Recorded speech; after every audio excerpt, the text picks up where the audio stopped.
Welcome to Talk to Brazil with Tom Rioch, the business connector to business in Brazil.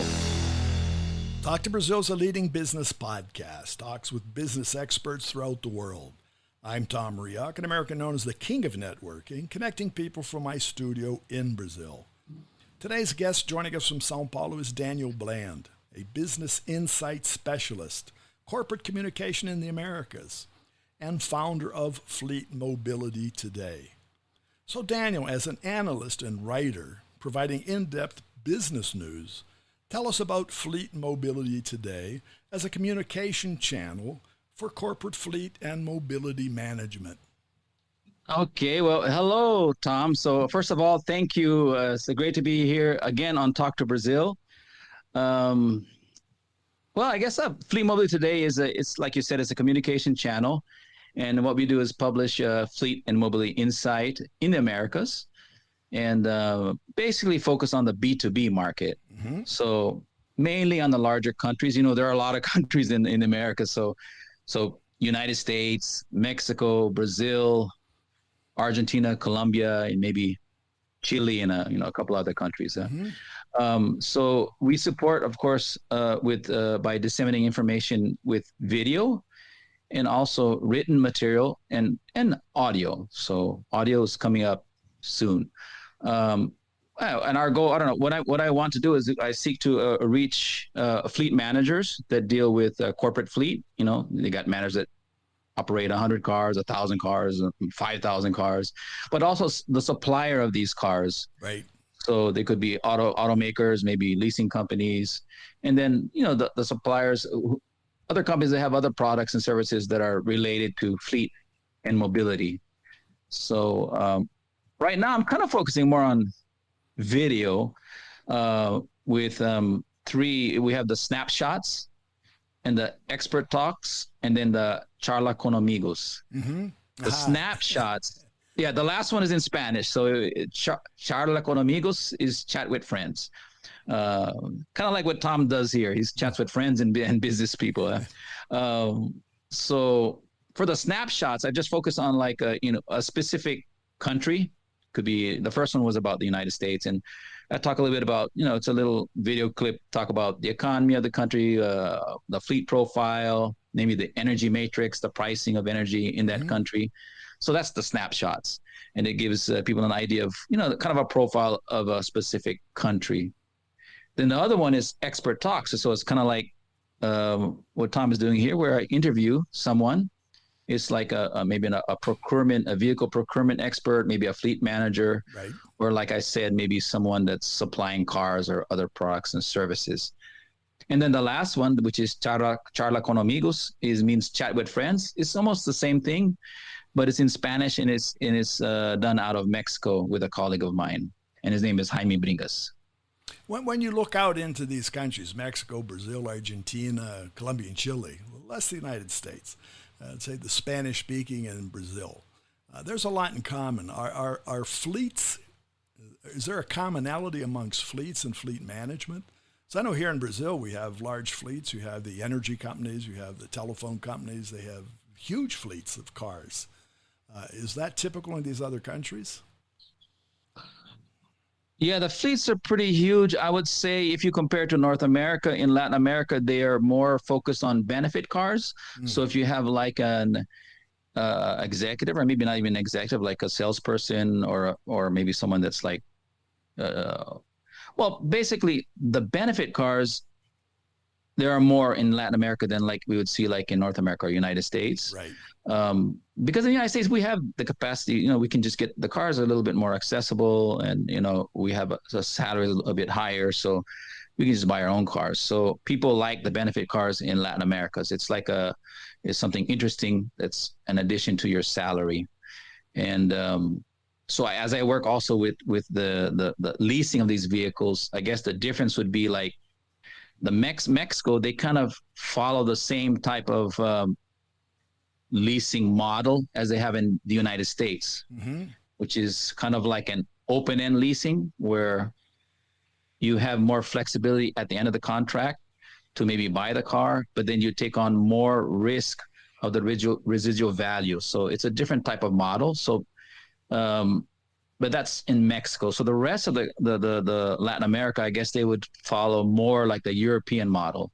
So the terms are more fixed, and then also who assumes the residual risk would be the lessor, or the company that's leasing the car, not the company that's the lessor, meaning like, like here in Brazil be Localiza, and the United States would be, I don't know, Hertz Rent a Car, something like that. That company would take on the risk. So that's for the rest of South America, south of Mexico, including South America and Brazil. Yeah. And when we get to the manufacturers, obviously the manufacturers of automobiles, they're keenly interested in fleets. So besides making the car, they want to make a car that's acceptable to the fleets. Yes, you're saying that that they're focused on the fleets as well as to the regular consumer, right? Right. Take Localiza, for example. Just using that as an example, or Hertz.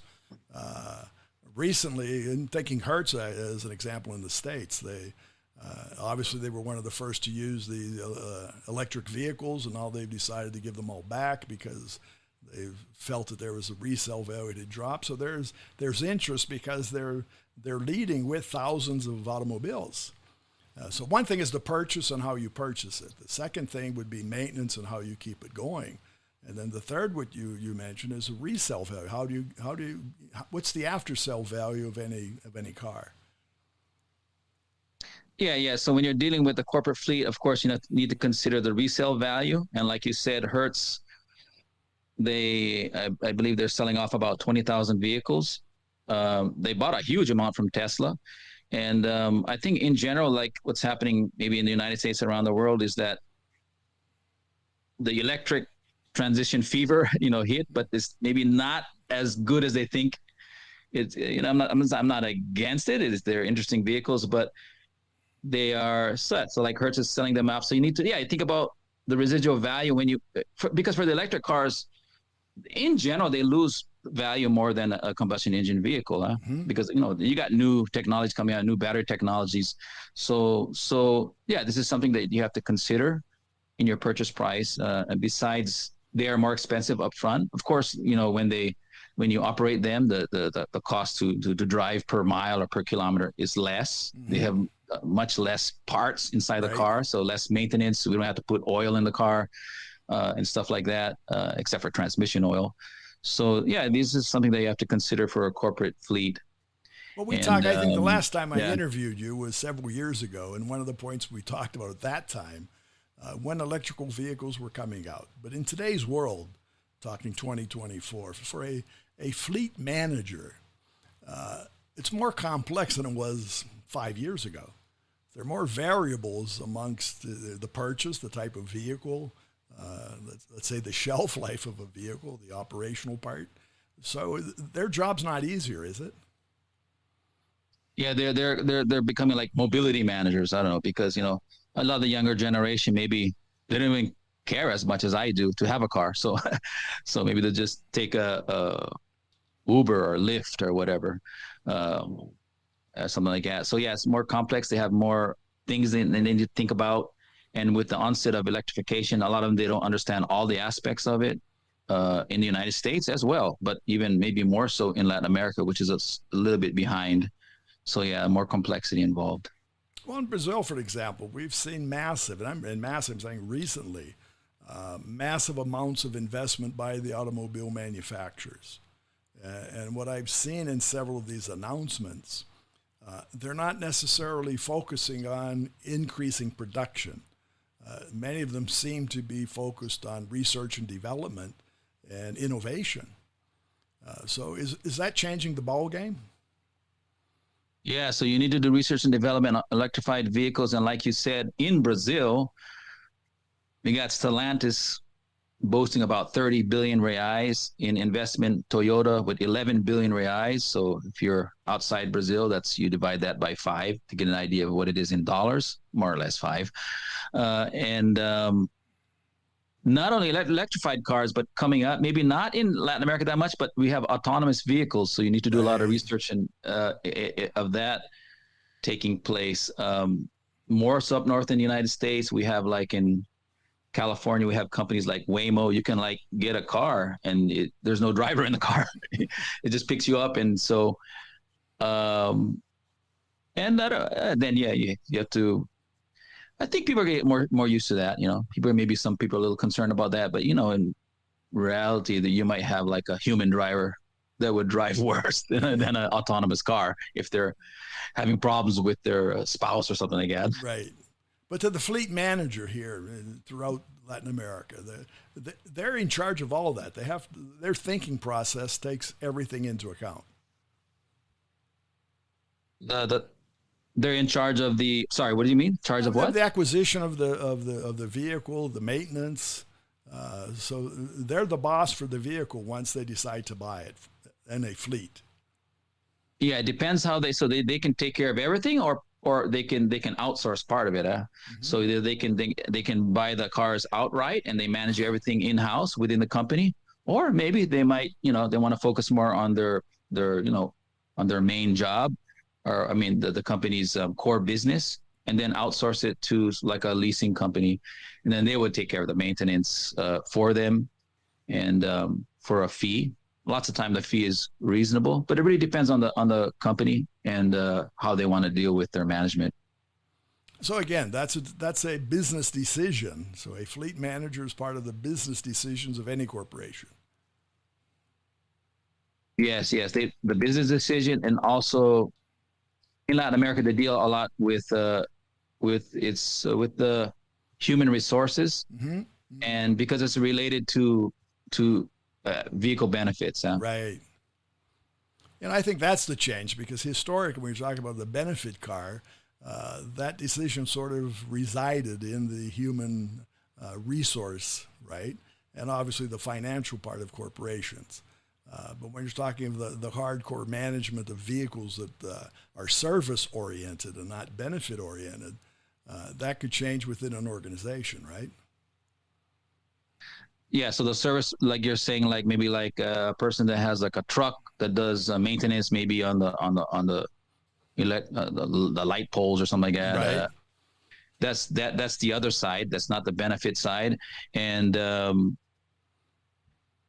usually with this one, you need to focus more on. This is related to the how the company makes money. So it's a different. You need to like. I'm thinking about pricing of the vehicles. They need to be the right price. We like, if you're like a CEO of a company, maybe you'll buy a more expensive car. But if you're related to the business operations, you have to keep this in mind, right, about buying a cost-effective vehicle. But it's a business decision either way. Yeah. Very good. Well, Daniel, what are your expectations for fleet mobility today? What can our listeners and what can your viewers and persons coming to your site expect? Okay, well, I told you about the videos that we got taking place. Mm-hmm. Of course, besides that, I've been writing for a long time, so I write articles as well, and we have a newsletter that goes out twice a month. And we have almost 5,000 subscribers. I think it's about 4,900. Mm-hmm. So they can expect that. They can receive that in their email. So that's interesting. But for the future, I got some other stuff too. Like as we work at Fleet Managers, I'm working on. Actually, I already have educational courses, but I'll probably expand more upon that as the year goes on. Mm-hmm. And the first one is related to, because I also, work with English. Yeah. So right. It's an English course specifically for fleet and mobility players. So, and then, so we talk about industry topics, but also it's kind of focused on those who are maybe not that good in English. Right. So that they can improve in English, but also in the, in the fleet and mobility industry, so that they can, compete better on a global market, like a global fleet manager. So that's what I want to do to help, like maybe people in Latin America or maybe in Brazil, where I am at. And besides that, also in the pipeline, I want to do something like what you're doing, like kind of like a radio program. Maybe that would be interesting, but I need to figure out how to do that. Maybe. Well, but it's all a that would start. be interesting. I know, and generating what you are is a content generation person. And what we do is generate content. And then eventually some corporate events. So that's nice to get people to come together and meet each other. So that's another thing. So, but that's, I'll let everybody know as the months go by, see what's happening with that. So how can our listeners find you? So you can find me on, I'm very active on LinkedIn. So I have a company website, Fleet Mobility Today website on LinkedIn or under my own name, Daniel Bland. Then of course our new website. The website just launched like a week ago. So it's fleetmobilitytoday.com. So I guess those are the main places. Very good. And I don't know. I'll probably meet up with people as the months go by. Very good. Well, thanks for being with us. I want to congratulate you on what you're doing and success. Okay. Thank you for having me again, Tom. Good to be here. My pleasure. Okay. And again, for our listeners, you can find more about Daniel Bland. It's Daniel, the last name Bland. Find him on LinkedIn and his site, which is fleetmobilitytoday.com. fleetmobilitytoday.com. Talk to Brazil is brought to us by Focus MI Market Intelligence. Focus MI specializes in market research for the Brazilian agricultural market. More about them on their site, which is focusmi.com. Remember, when you talk to Tom, you talk to the world. Goodbye, and thanks for listening. Thanks for listening to Tom Rioch on Talk to Brazil, the business connector to Brazil.